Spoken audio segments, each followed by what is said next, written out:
Assalamualaikum warahmatullahi wabarakatuh. Anak-anak, selamat berjumpa kembali dengan Ibu Uji. Kali ini kita akan belajar tema 2, subtema 1, pembelajaran yang keempat. Jadi, siapkan buku kalian ya. Sebelumnya, marilah kita berdoa terlebih dahulu. Berdoa, mulai. Berdoa, selesai. Nah, tujuan pembelajaran kali ini adalah 1. Dengan kegiatan diskusi, siswa dapat menjelaskan isi pesan yang terdapat dalam dongeng secara lisan dengan tepat. 2. Dengan membaca teks dongeng, siswa dapat memerankan tokoh dongeng dengan ekspresi yang tepat.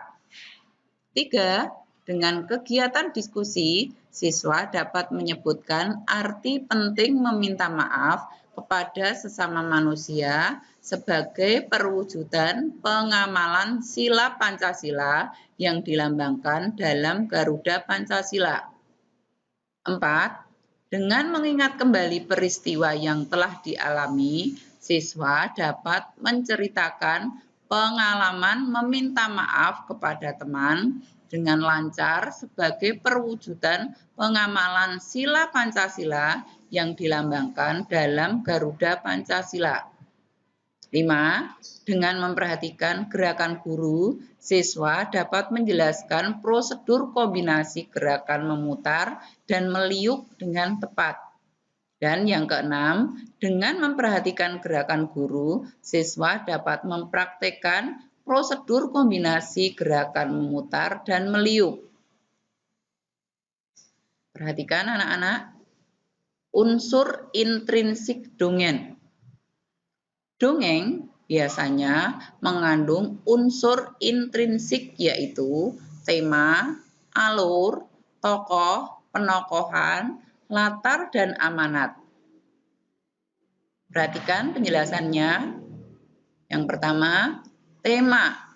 Tema merupakan ide pokok dari cerita dan merupakan patokan untuk membangun suatu cerita. Yang kedua, alur.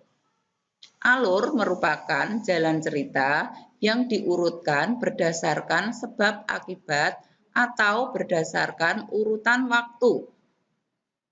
Yang ketiga, tokoh.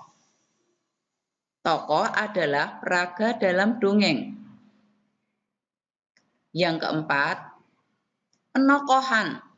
Penokohan adalah merupakan proses penampilan tokoh dengan pemberian watak dan sifat. Yang kelima, latar.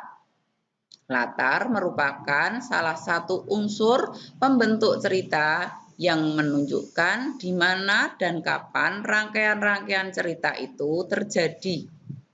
Dan yang terakhir, amanat.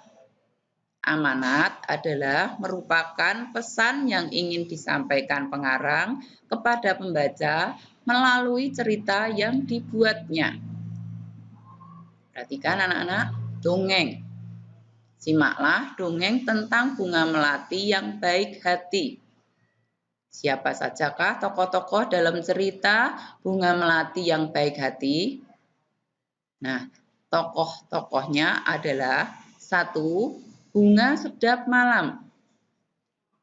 Yang kedua, bunga anggrek.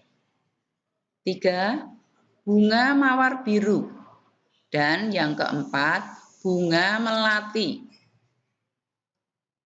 Menuliskan karakter pada dongeng tersebut.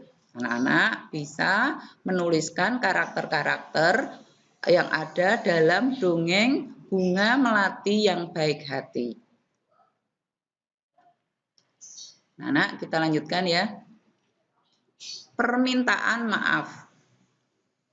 Salah satu manfaat tumbuhan adalah untuk keindahan.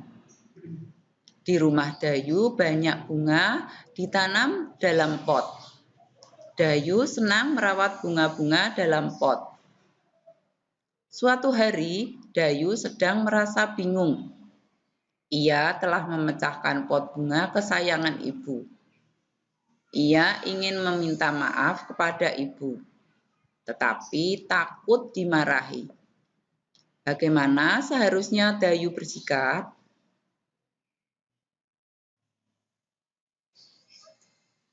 Nah, perhatikan anak-anak. Pernahkah kamu melakukan kesalahan?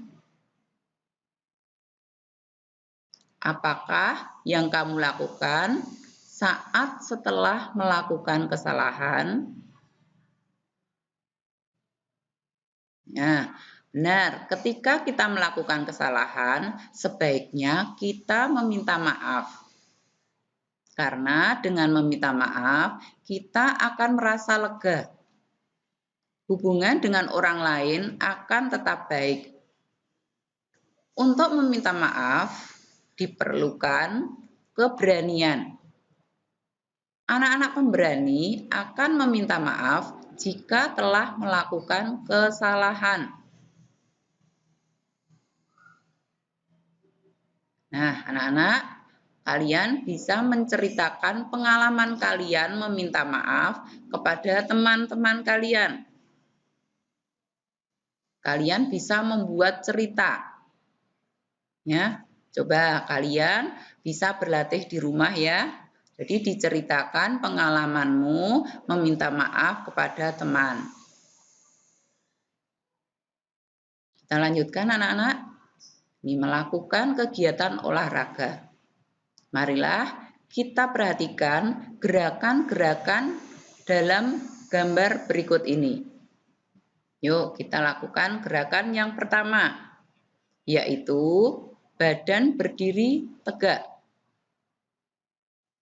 Gerakan yang kedua, kita rentangkan tangan ke samping.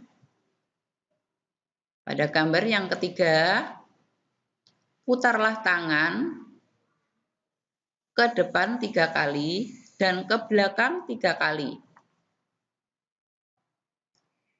Sedangkan gerakan yang keempat, badan berdiri tegak. Gerakan yang kelima, rentangkanlah kedua tangan ke atas. Gerakan yang keenam, meliukkan badan ke samping kanan dan ke samping kiri. Gerakan yang ketujuh, liukkan badan ke kanan atas dan liukkan badan ke kiri atas. Berikutnya, gerakan yang kedelapan, liukkan badan ke atas, melentingkan badan. Sama ya, gerakan ke-8 sama 9. Badan masih dilentingkan. Nah, anak-anak, kalian bisa mempraktekkan gerakan-gerakan tadi di rumah sebagai olahraga. Ya, biar badan kita tetap sehat dan kuat.